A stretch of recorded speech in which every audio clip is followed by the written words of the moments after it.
Episode 140. Huang Xiaoshen in the corner shut down his computer. He crept out from the shadows, hunched over, and keeping his head low, moving with a furtive, almost guilty stealth. From the front desk, Ye Xiu watched him the whole time, helplessly observing Huang Xiaoshen's overly cautious antics. Why did you retire? Why did you retire? Why did you retire? Huang Xiaoshen, who had come to the front desk, was still pressing relentlessly. If I don't retire, what am I supposed to do? Stay on the team as a sparring partner. A sparring partner! Team Jieshi is really determined to force you out. But retiring outright was way too impulsive. You should at least try to see if there's a transfer opportunity out there. Even if Excellent Era refuses to let you go, it's not a dead end. Some other team might just make for tempting enough to make them reconsider. At least wait until the transfer window closes. If nothing works out, then you can retire. If I transfer, what about Mo Chen? Huang Xiaoshen was taken aback, as fellow players who'd clawed their way to the top, to the rank of God level experts. How could they not understand the workings of the alliance? For someone like So Mucheng, some team owners would rather replace the entire roster than ever consider letting her go. She's a veritable cash cow, the owner's personal money, printing machine, a figure whose commercial value far outweighs their competitive worth. Even Huang Xiaoshen couldn't guarantee his club wouldn't trade him. But for Su Mucheng, many team owners would rather sacrifice a bit of their competitive standing just to keep her. If I transfer, Mu Chen will definitely force a contract termination. I see. What about you terminating your contract? Right? If you terminate your contract, you won't be allowed to join another team for the rest of the season. But at least it's 6 months less than retiring outright. But if you make a comeback, you can't go back to Excellent Era. Then it's practically the same as a transfer. At least retiring for a year means you won't have to pay a penalty or buy out your contract. A year from now, hey, how long is Mu Chen's contract for? After rattling on to himself for a bit, Huang Xiaoshen asked, A year and a half? Oh, so you're planning to come back in a year and a half? What about a year and a half then? That's too hard.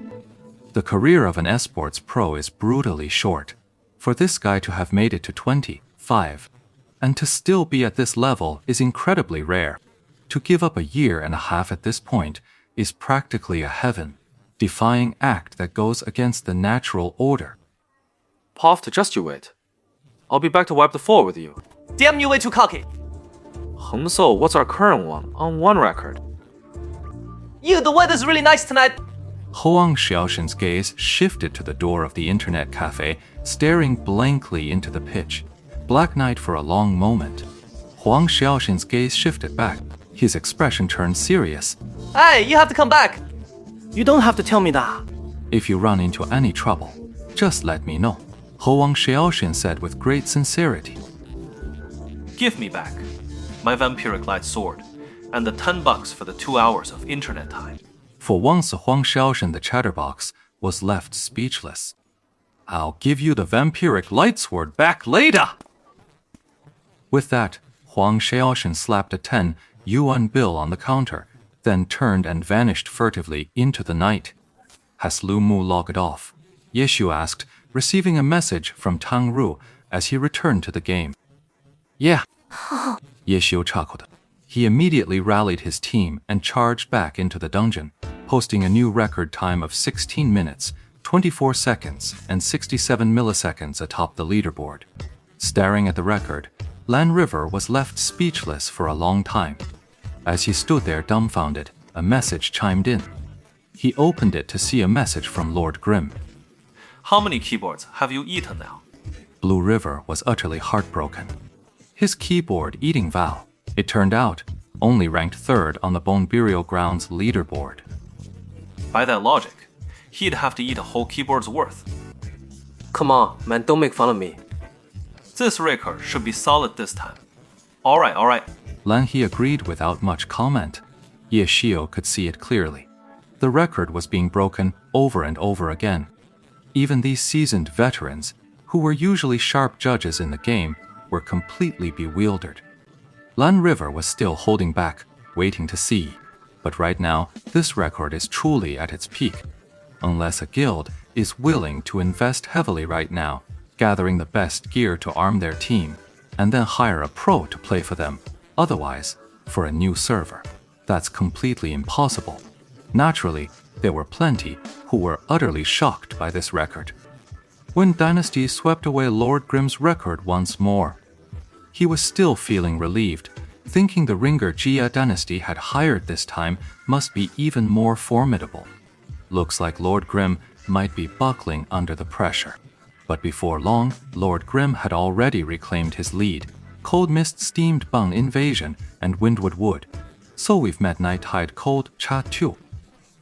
But who was that Nihan Jiang from the last dungeon run? And who is this Lu Mu who's popped up now?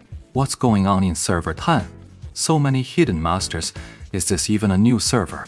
Like Lan River, Night Crossing Cold Talk had also lost confidence in his own judgment. He wondered if this record could be broken yet again. They, along with a bunch of other major guilds, had been guarding this record. They kept watch all night.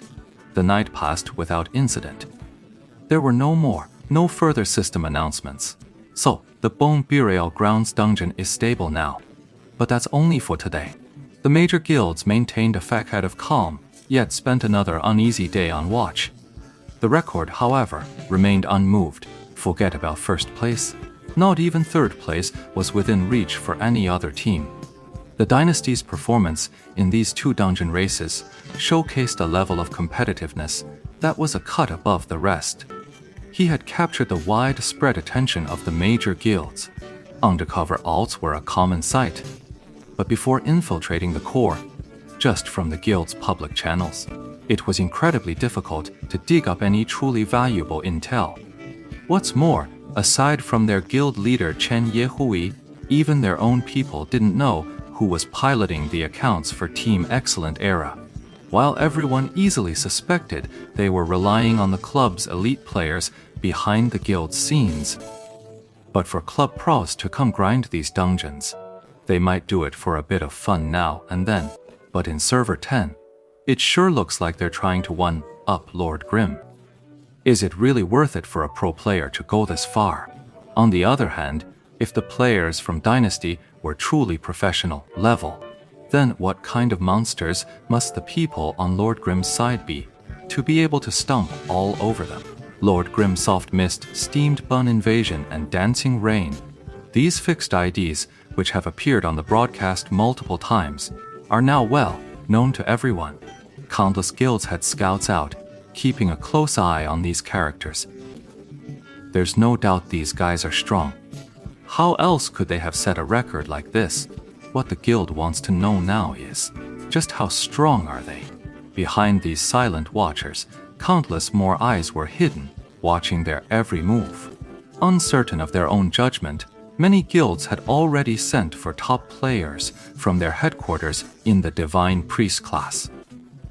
Even if they weren't here to level new accounts, they could at least bring their main characters over to get a good look at these players who were stealing all the spotlight.